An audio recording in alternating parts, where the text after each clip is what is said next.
मकर संक्रांति का जो दिवस है वो कोई साधारण नहीं। आप लोग दान करते हो मकर संक्रांति में?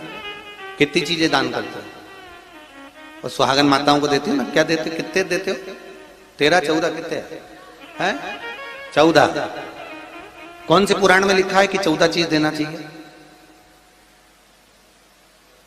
अरे बोलते जाओ जरा जल्दी जल्दी, बड़ी मुश्किल से तो पकड़ाई में आते हो तुम शिवरी नारायण वालों।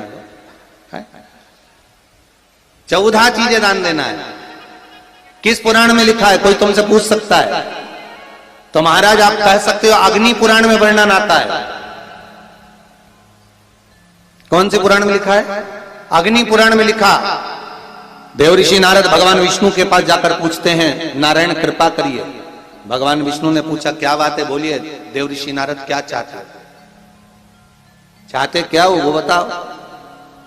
महाराज हमें इतना सा बता दो, शिव जी के यहां जाते हैं तो पहले उनके द्वारपाल से पूछना पड़ता है अंदर जाने के लिए। ब्रह्मा जी के यहां जाते हैं तो ब्रह्मा जी के द्वारपाल से पूछना पड़ता है। इंद्र के यहां जाते हैं तो इंद्र के द्वारपाल से पूछना पड़ता है।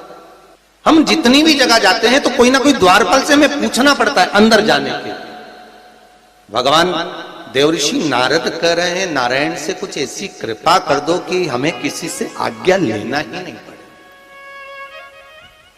भगवान विष्णु तो उनकी बात को बस थोड़ा सा सुने और अंदर चले गए। नारद जी को लगा हमारा तो कोई जवाब ही नहीं दिया। नारद जी वहीं पर टिक गए, खड़े रहे,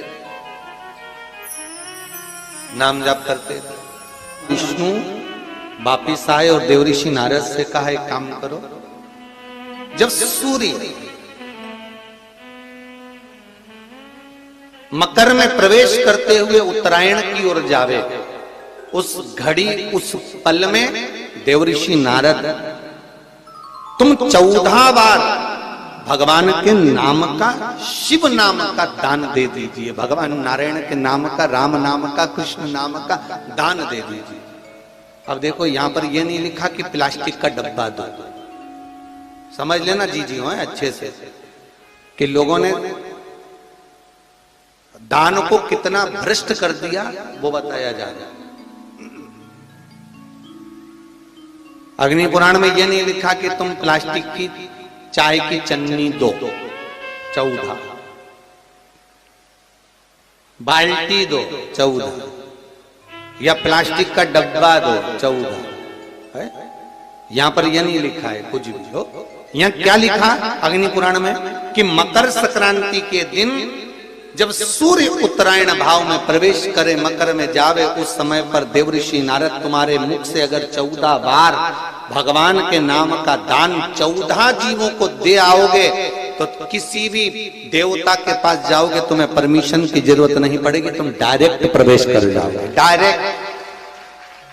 अब तुमको अगर बैकुंठ में डायरेक्ट प्रवेश करना हो तो बिना पूछे, तो उसके लिए कहा ही मकर संक्रांति पे दान दो। तो किस चीज का दान देना है हमारा?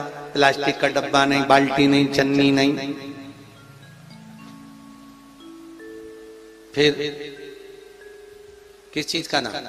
तो कहा अगर देवर्षि नारद आप दान दे रहे हो तो 14 नाम का दान दीजिए। 14 जीवों को नाम का दान दे दो, भगवान के नाम का भजन करो। और अगर संसार के लोग दान दे तो किस चीज का? तो के अन्न से बड़ा कोई दान, अन्न से बड़ा कोई दान। अच्छा कई लोग कहते हैं कि सूर्य की उत्तरायण का क्रम है, ये क्रम है, ये पूजन का क्रम है, तिल्ली के लड्डू का क्रम है, लड्डू बना लो तिल्ली का, इसका क्रम है। पर अगर स्कंद पुराण उठाओ तो स्कंद पुराण में अगर मकर संक्रांति के क्रम को यदि पढ़ोगे तो मालूम पड़ेगा कि पूरे वर्ष में एक दिन ऐसा था जिस दिन भगवान शिव और नारायण ये दोनों, इसलिए आज भी हिंदू धर्म में गुड़ के लड्डू तिल्ली के साथ मिलाते हैं। क्यों? उसका कारण कि शंकर और नारायण ये दोनों एक ही दिन, एक ही पल गंगा का स्नान करने के लिए एक भगवान शिव। देखिए कितना कितना हमारे हिंदू धर्म में एक एक तिथि का, एक एक बार का एक एक महत्व है, उसको समझिए। माता लक्ष्मी भगवान नारायण और भगवान शिव को स्नान के लिए गुप्त रूप से झांकती है। तो भगवान विष्णु ने तिरछी दृष्टि में माता लक्ष्मी को देखा, तिरछी दृष्टि। तो माता लक्ष्मी को देखकर भगवान विष्णु शिव जी को देखे तो शंकर भगवान ने कहा, नारायण हमने देख लिया, महारानी लक्ष्मी झांक रही है, हमने वर दे दिया है कि लक्ष्मी का एक नाम गुप्त लक्ष्मी रहेगा, ये छुपी रहेगी। और आज मकर संक्रांति के दिन नारायण और शिव का दर्शन इस लक्ष्मी ने करा है। पर जो गुप्त लक्ष्मी का दान दे देगा उसके घर में कभी कोई बड़ी बीमारी प्रवेश नहीं करेगी। कैंसर जैसा रोग, किडनी और लीवर का रोग नहीं हो सकता। आज भी नियम है कि मकर संक्रांति के दिन एक लड्डू बनाया जाता है गुड़ और तिल्ली का, उसमें 1 का सिक्का, 2 का सिक्का या कोई लक्ष्मी उसमें फंसा दी जाती है और लड्डू को पैक कर कर किसी मंदिर में दान दे दिया जाता है। उसको कहते हैं गुप्त लक्ष्मी, जिससे घर में कोई बड़ी बीमारी प्रवेश न हो। वो केवल मकर संक्रांति को ही होता है। कहते हैं मकर संक्रांति है जिस समय पर कल सूर्य उत्तरायण आ जाए और पहले दिन उत्तरायण के दिन ही जब संध्या का समय होता है, शाम का समय होता है महाराज, संध्या का जो समय होता है शाम का, अगर कोई बच्चा पलंग पर बाथरूम करता हो, गंदगी करता हो, सारी औषधि कर ली, दवाई कर ली, और या बच्चा रात्रि को उठकर चिड़चिड़ करता हो या रोता हो रात भर महाराज, उसके लिए, या माता के स्तनों में बच्चे को पिलाने के लिए दूध ना आता हो उसके लिए, या बच्चा रुदन करता हो या बच्चा गंदगी करता हो उसके लिए, कल शाम के समय पर प्रथम दिन में जब भगवान उत्तरायण आ रहे हैं मकर राशि के अंतर्गत, तो शाम के समय पर मकर संक्रांति के दिन गुड़ को पानी में मिलाकर शिवजी पर लेपन कर दो, उसी हाथ को बच्चे को मंदिर के बाहर चटा दो महाराज, फिर वो पलंग पर कभी गंदगी नहीं करेगा महाराज। जिस नारी का स्तन में दूध नहीं आता हो बच्चों को पिलाने के लिए, उसको भी अगर चटा दिया जाए तो स्तन में दूध आना प्रारंभ हो जाए महाराज। जो बच्चा रात्रि को रोता हो, जाग जाता हो, उसको भी अगर वो हाथ चटा दिया जाए तो वो काम करता है महाराज। ये कल के दिन करके देखना, बाद में बताना जरूर हो।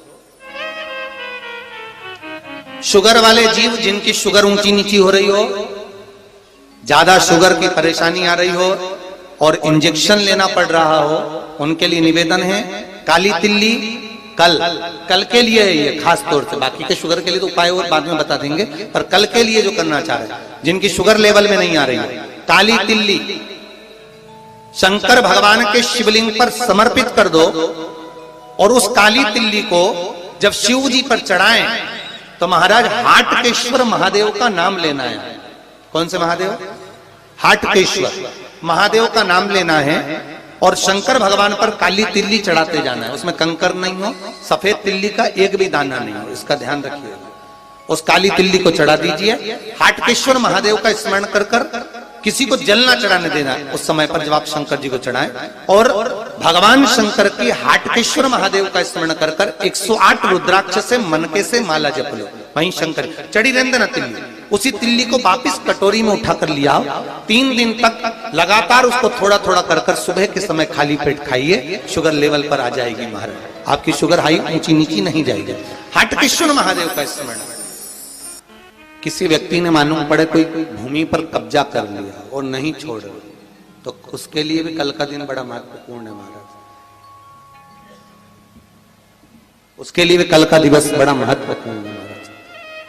मान लो अगर कोई कब्जा कर लिया हो और वो प्लाट या कोई दुकान, कोई व्यापार की स्थान नहीं छोड़ रहा, तो उसके लिए भी कल का दिन शास्त्र कहता है महाराज जी, शमी पत्र की 5 पत्तियां।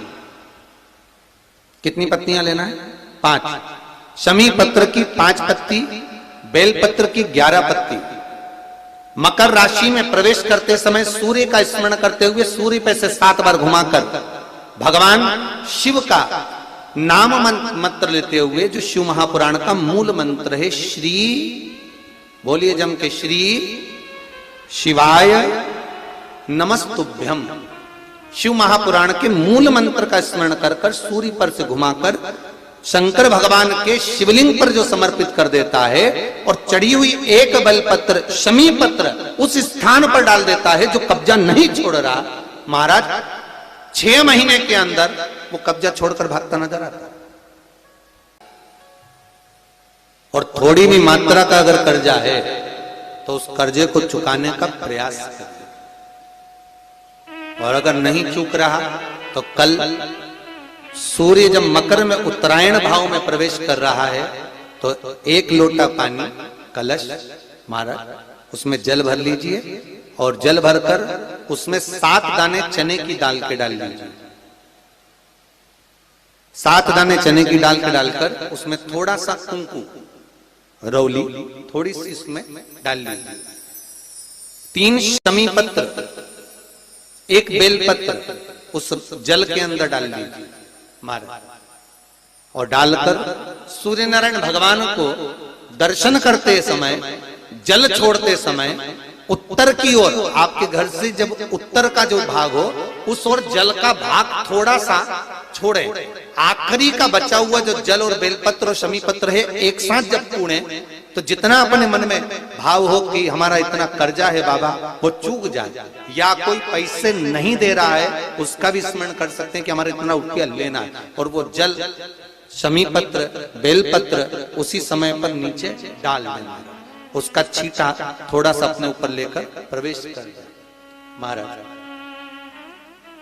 ज्यादा से ज्यादा 5 महीने 6 महीने कहीं ना कहीं बाबा ऐसी कृपा कर देता है, कोई सहयोग कोई धन कोई संपदा कोई व्यापार ऐसा बना देता है कि पैसा हाथ में आता है और कर्जा चूक जाता है। ये बाबा ही। और एक बात का याद रखना, हमें किसी से लेकर नहीं देना कर्जा, भगवान से ये निवेदन करना है हमको कि बाबा हमको ऐसा व्यापार दे ऐसा धन हमारा खुद का दे जिससे हम अपने पैसे से कर्जा चुका। श्री शिवाय नमस्तुभ्यम्।